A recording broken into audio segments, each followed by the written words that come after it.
Hi guys, and welcome back to another video. So I've been searching around the internet for the last couple of days, just trying to find something fun to add to Assetto Corsa. What I found is this V8 Supercars mod, and to be honest, I don't know a great deal about V8 Supercars. They're run mainly in Australia, me being from Europe, I don't really know a lot about them, but it did get me thinking, what would it be like if we ran V8 Supercars on British tracks? So that's what I'm going to do today. I'm going to set up a 4 or 5 lap race, just see how we get on and see what kind of chaos ensues. But before we do that, if you guys are liking the videos, if you enjoy the content that I'm making, don't forget to do all the fun YouTube stuff. So hit the like button down below, hit the subscribe button as well, and of course the little bell notification icon so that you know every time I release a video. So here we are on the grid at Alton Park now. Of course, this is a 4-lap race, so we're starting at the back of the grid. We'll see how far we get. Now, obviously, with Assetto Corsa, there's the weird quirk of you can't select a gear and use a clutch to start.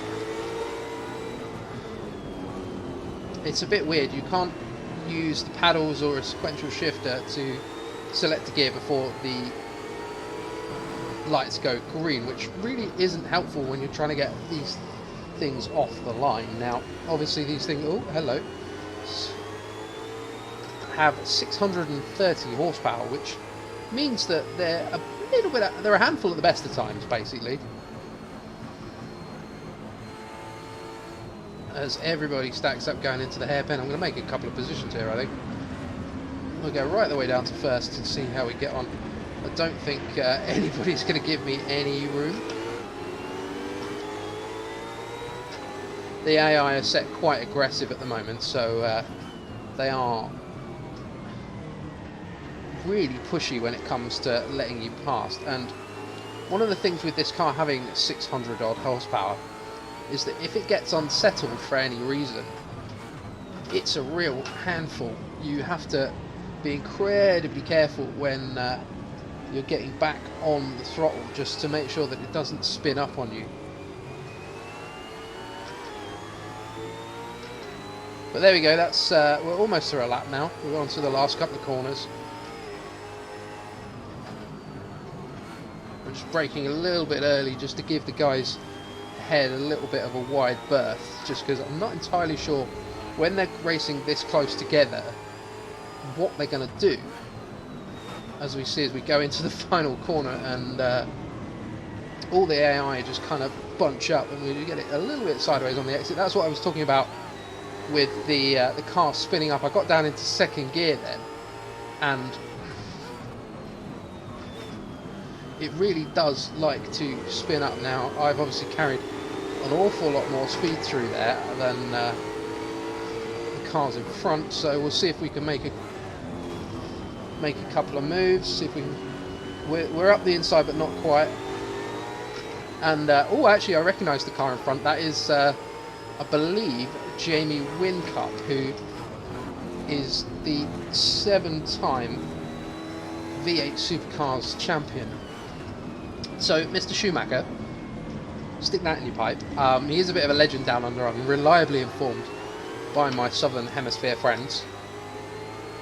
And I'm actually driving the number 17, which again is a bit of a legendary car, as it is the car of one Scott McLaughlin, who is the current 3-time V8 Supercars. Are they actually V8s anymore? I don't think they are. We're now making up a bit of time as I lock up. Ooh, try and give them a little bit of room. Come on, get out the corner, you donut. Yeah, the current 3-time V8 Supercar champion and the defending champion as well, so definitely something to live up to here. As we try and not lock up on the way in. And yeah, first impressions, I really enjoy these cars. I think they're great fun to drive. Send it up the inside, see if we get away with it.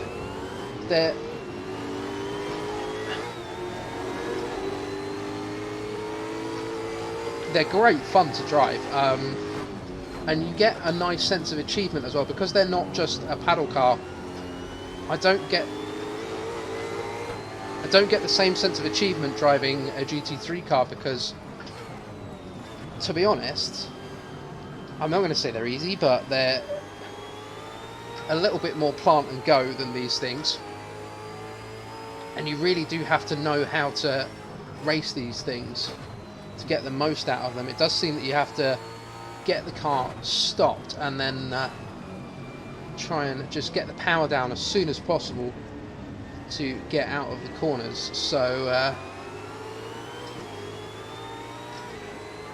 they're actually really interesting to drive because they're somewhere between a touring car and a GT3 car. And to be honest, if they brought these over to the UK, I would be a massive fan. I think I would really enjoy watching them. I think the guys that drive them, particularly places like Mount Panorama, which is tough enough in any car, something like this, they're absolute heroes for sending these things around there. So we'll try and make a few more moves, see if we can't make a couple more positions up. Oh, okay. Big old slide on. I was really struggling to get the car slowed down there for that corner, just trying a little bit too hard.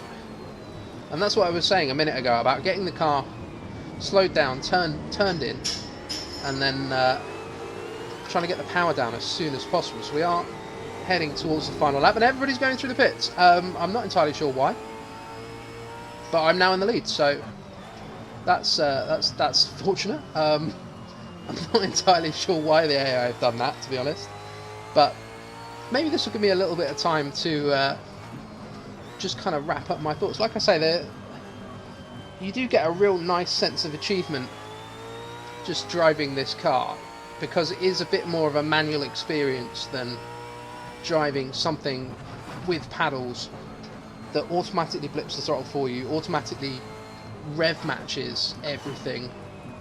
I'm very confused as to why the AI have all decided to go into the pits. Maybe I needed to go into the pits as well, I don't know. But yeah, it does produce some really nice close racing, and you can lean on each other a little bit as well. You can have a bit of door banging and it's not going to irreparably damage the car or completely stuff your race if you